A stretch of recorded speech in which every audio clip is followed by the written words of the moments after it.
वाली बहू। शादी के पहले से ही विभा को कपड़े धोने का बड़ा शौक था।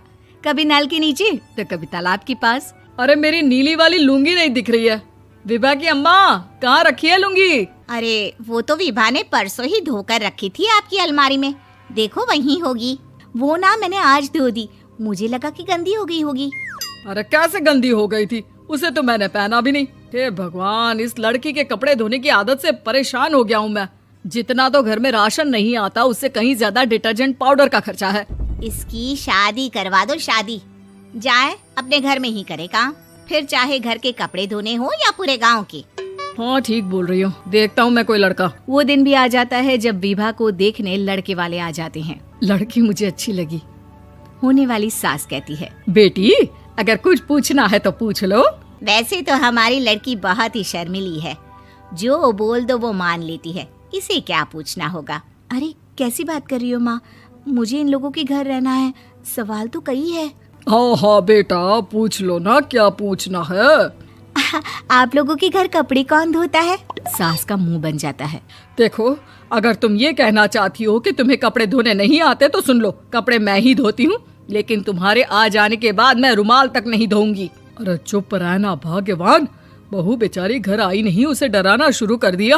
वो क्या है ना बिटिया, अभी तक तो ये कल्लू की माँ ही धोती थी, लेकिन अब तुम्हारे पापा तो दहेज में वॉशिंग मशीन देंगे ही।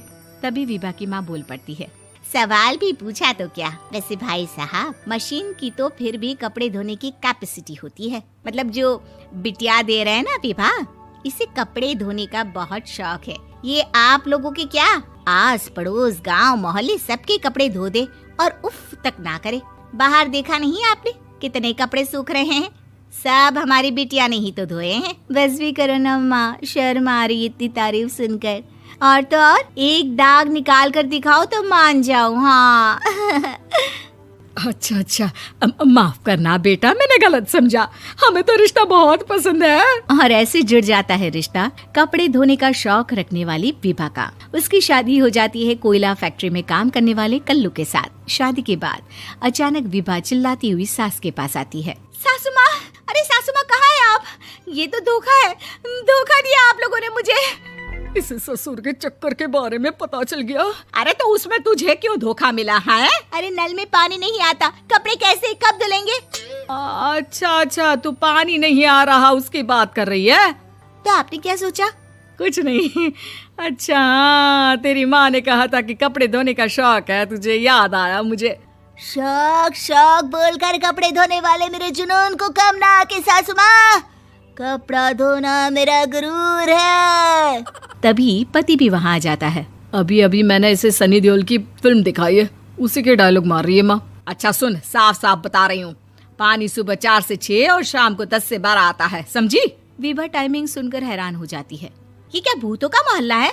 सुबह 4 बजे उठकर कौन कपड़े धोता है? 4 बजे टंकी में पानी जाता है, फिर सारा दिन धोना ना, किसने मना किया?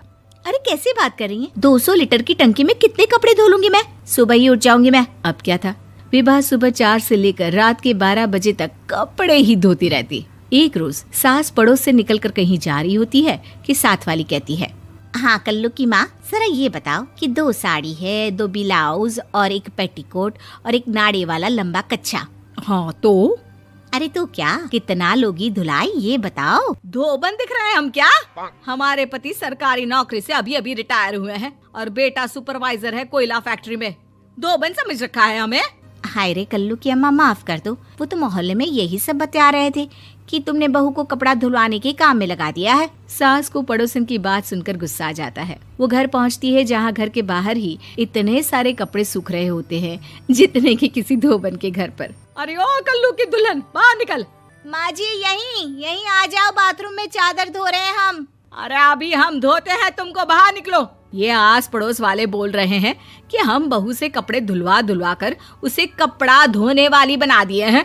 अरे छोड़ो ना माँ जी, किन लोगों की बातों में आती हो? आस पास के लोगों का तो काम ही होता है कि वो किसी तरह सास बहू को लड़ा दे। बहू सारे घर के कपड़े धोती है, ये क्या कम है? बोलिए।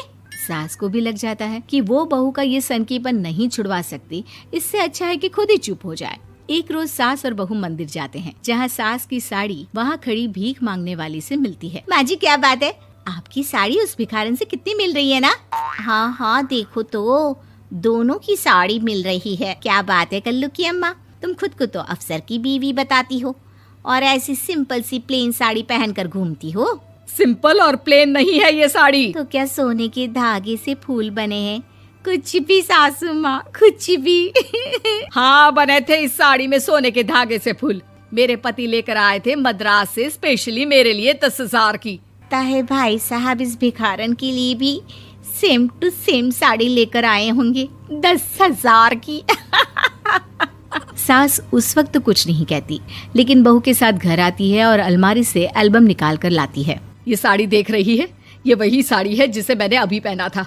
इस साड़ी में ये जो चमकदार फूल दिख रहे हैं ना, ये सोने के धागों से काटे गए हैं। लेकिन तू लोकल वॉशिंग मशीन ब्रश से घिस घिस कर सारे फूलों को निकाल कर साड़ी प्लेन कर दी।